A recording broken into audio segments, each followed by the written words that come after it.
Les pido su atención, quiero compartir esta meditación con ustedes. Yo creo que hay varios riesgos que tiene nuestra manera de vivir la fe. Primer riesgo, el miedo. Trato de llevar una vida más o menos bien llevada, de vez en cuando hago alguna oración, no muy frecuentemente, porque tengo miedo. Miedo supuestamente en un Dios que parece que castiga. No faltó gente que comenzó a entender la pandemia que se dio como un castigo de Dios, lo cual no deja de ser duro porque es una imagen de un Dios cruel que se deleita haciéndonos sufrir. Eso distorsiona completamente la mirada de la fe por el miedo. Segundo riesgo que tenemos todos en la vida de fe, un riesgo interesado. Yo voy a la misa cuando me inviten, por allá cuando hay un cabo de año o un muerto. De resto no, porque yo no necesito mucho de nuestro Señor. Estoy ocupado en otras cosas. Estoy ocupado jugando bolo, estoy ocupado tomando cerveza, estoy ocupado viendo televisión, estoy ocupado en otra cosa. Eso es más importante. Pero el día en que surja una necesidad, ahí me voy a donde el milagroso a ver si me hace el milagro. El día que me dicen que mi mamá tiene cáncer, el día que me dicen que yo tengo cáncer, ahí sí, me arrodillo ante el Señor para ver si me hace el favorcito. Interesado.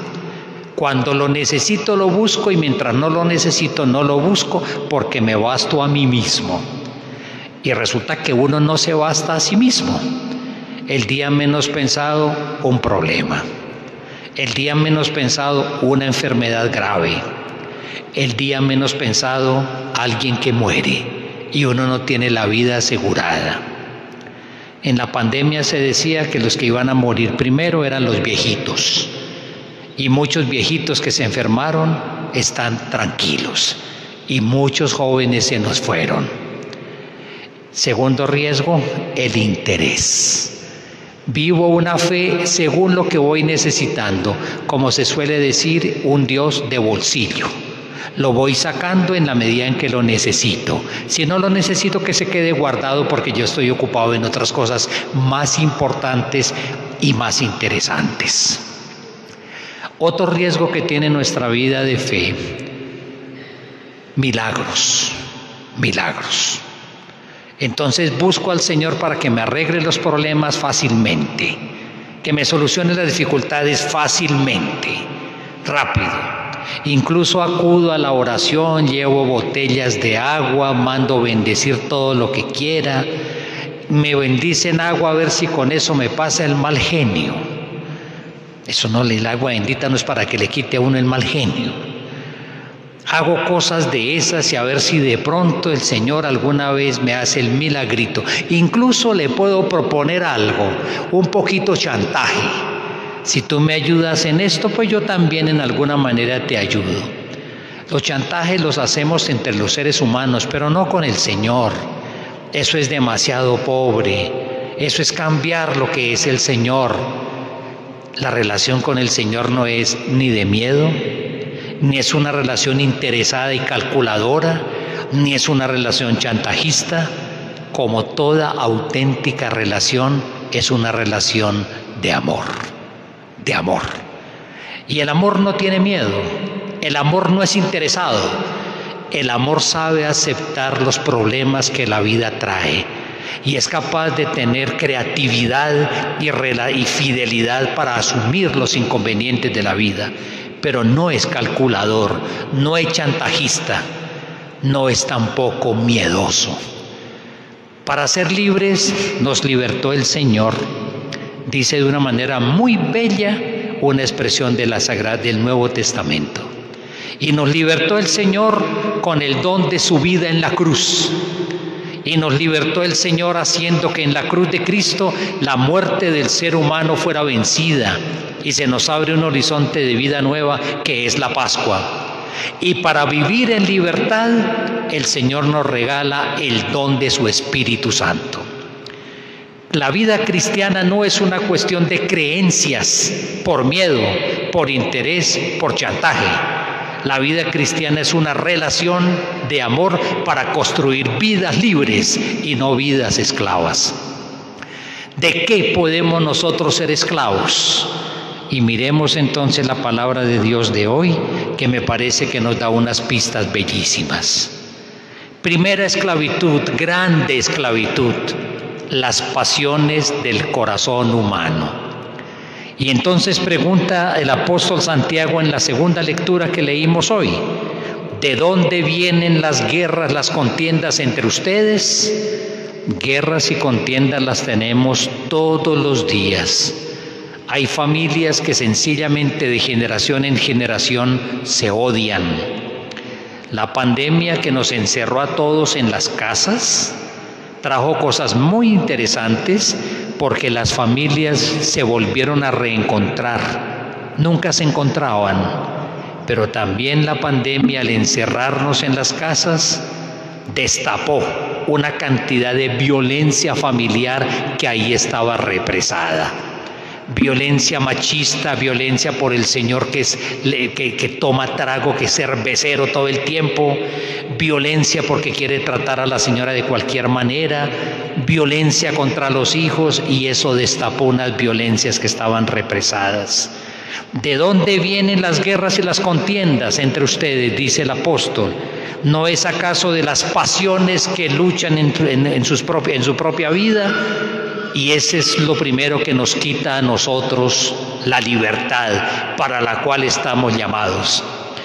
Pasiones como las dice el mismo texto de hoy: codicias, envidias, rivalidades, de donde surge todo eso. Cuando una persona permite que su corazón se vuelva envidioso y celoso, necesariamente pierde la paz, pierde la libertad y necesariamente daña las relaciones con las demás personas. Envidias que hacen que entonces quiera uno tener y tener. Envidias que hacen que uno sencillamente se deleite con el sufrimiento de los demás. Envidias, rivalidades que nos enfrentan. Frente a ello, un don que viene del Señor, un estilo de vida distinto, el estilo de vida como lo caracteriza la palabra de Dios de hoy, de una persona sabia. Pero la persona sabia en la palabra de Dios no es la persona que tiene muchos conocimientos. Puede ser la persona incluso menos instruida, pero que tiene un corazón pacífico. Un corazón que es capaz de crear misericordia donde está, un corazón constructivo y que definitivamente está libre de envidias y codicias, que son, sin lugar a dudas, la fuente de muchas rivalidades. Las envidias y codicias nos roban la libertad del corazón. La sabiduría que viene del Señor purifica totalmente la existencia y nos regala ese don precisamente de una fecundidad de obras grandes en la justicia y en la paz. ¿Qué le quita a uno también la libertad? No simplemente un corazón codicioso, sino un corazón violento. Sorprenderá siempre, mis queridos hermanos, eso que encontramos a diario. Miren ustedes que hay catástrofes de la naturaleza que uno no puede controlar. Catástrofes. Hay problemas de la naturaleza que a veces sencillamente nos hacen sufrir. Pero es que hay otros sufrimientos que sencillamente interrogan por qué los seres humanos somos capaces de hacer sufrirnos mutuamente. ¿Por qué un ser humano es capaz de torturar a otro? ¿Por qué es capaz de chantajear a otra persona? ¿Por qué es capaz de herirlo, lastimarlo? ¿Por qué es capaz de quitarle la vida? Todo corazón violento es un corazón esclavo. Pero la esclavitud no es solamente personal, esclaviza a otras personas. Las demás personas terminan simplemente siendo miradas como objetos y cosas que yo utilizo en beneficio personal. Y eso quita libertad del corazón. El don del Espíritu Santo que se nos regala permite un corazón no violento. Esa fue la opción de Jesús. La tenía clarísima. Violencia respondida con violencia genera destrucción, y destrucción ilimitada. La opción de Jesús era absolutamente clarita. Él fue el no violento que recibió el sufrimiento siendo inocente. La opción de Jesús en alguna manera representa lo que la primera lectura había anunciado, que es un desencadenado contra el profeta, contra el hombre de Dios. Lo quitamos porque su presencia es fastidiosa, lo torturamos y nos burlamos de sus convicciones, porque Él dice que el Señor lo protegerá. Pues vamos a ver si es cierto que el Señor lo va a proteger. Vamos a ver si es cierto lo que Él dice, que Él sale en defensa suya, y por eso lo torturamos. Ese texto tiene una frase que yo quisiera insistirla. Mirando el desenlace de su vida, descubriremos quién era. Pues eso es cierto. En el desenlace diario de nuestra vida, uno descubre quién es. El desenlace no es simplemente el momento final de la muerte. El desenlace es la manera como se va construyendo diariamente. Y nos encontramos nosotros hoy en una sociedad terriblemente polarizada, terriblemente confrontada, donde se necesitan opciones de no violencia y de reconciliación. Y esa es la obra del Espíritu de Dios. Esa es la obra de la persona que no vive movida por sus pasiones, sino por esta sabiduría del Señor que nos hace ser alternativa de no violencia en un mundo que sencillamente aumenta cada vez más los problemas de confrontación. ¿Qué nos quita la libertad? ¿Qué nos roba la libertad para la cual fuimos hechos? La ambición. La ambición. Los discípulos de Jesús no fueron la excepción. Ellos entre ellos discutían de quién era el más importante. Quitémonos el espejismo de querer ser los primeros. Quitémonos el espejismo de tener los lugares más importantes. Eso sucederá en todo lado. En los pueblos no faltará la persona que quiera ser la más importante. En las familias no faltará la persona que se crea el centro de la familia en una ambición codiciosa de ocupar los primeros lugares. ¿Cuál es la consecuencia de eso? Que cuando yo quiero ocupar los primeros lugares, necesariamente me siento con el derecho de desplazar a los demás, porque son de segunda categoría, porque son de otro nivel social, porque son de otro nivel y perfectamente puedo prescindir de ellos.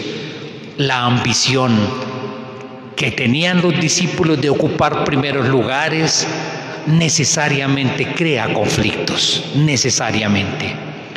La alternativa de Jesús, el que quiera ser el primero, sea el último y el servidor. Él mismo lo hizo. Y frente a tanta vanidad que en el mundo existe, Jesús se manifestó no solamente como el no violento, sino como el hombre sencillo, pobre de corazón. Y su alegría venía de ahí precisamente venía la paz de su corazón. Se hizo servidor y quiso que los que lo queremos seguir a lo largo de la vida seamos eso. El Evangelio de Cristo propone una alternativa de vida. Por favor, quiero insistir en eso. Una fe religiosa miedosa no tiene ningún interés. Una fe religiosa interesada, donde uno termina chantajeando a nuestro Señor, eso no sirve para nada. Esa fe religiosa sencillamente termina por morir ella sola. Y uno va descubriendo quizá con el paso del tiempo la gran oportunidad que perdió de haber construido diariamente su existencia con la amistad de Jesús el Señor, que hace que el corazón nuestro sea cada día mucho más libre, como una alternativa de vida frente a tantas fuerzas que definitivamente sí destruyen la vida humana. La codicia y las rivalidades y los celos destruyen la vida humana. La violencia destruye la vida humana. La ambición destruye la vida humana. Y Jesús propone una alternativa de vida digna, de vida que se construya bien a la altura de nuestra vocación. San Pablo lo dirá de una manera muy linda: no recibimos espíritu de esclavos, sino espíritu de hijos y de hijas.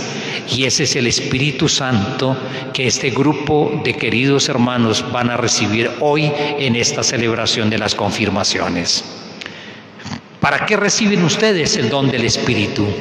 Los comentarios que nos han hecho a lo largo de la Eucaristía, al comienzo, las lecturas, nos van diciendo, y especialmente del comienzo, que recibimos el Espíritu Santo con una vida libre para ser testigos de este Evangelio de Cristo que crea existencias libres.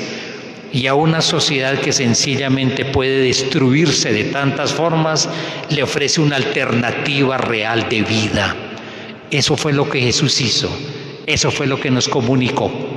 Eso fue de lo cual nos hizo partícipes con su Pascua, y para ello nos regaló el don del Espíritu. ¿Con qué deseo ustedes reciben el Espíritu Santo? Yo no puedo entrar en sus corazones, pero ojalá sus corazones sí estén completamente abiertos al Señor, con una sinceridad total, para que vivan con conciencia este momento, para que ojalá entonces con decisión reciban el don del Espíritu Santo, siendo testigos y siendo servidores del Señor y del Evangelio, para que muchas personas conozcan a Jesús. Ojalá quede atrás una vida religiosa sostenida en el miedo, una vida religiosa sostenida en el interés calculador, una vida religiosa sostenida en el chantaje con nuestro Señor.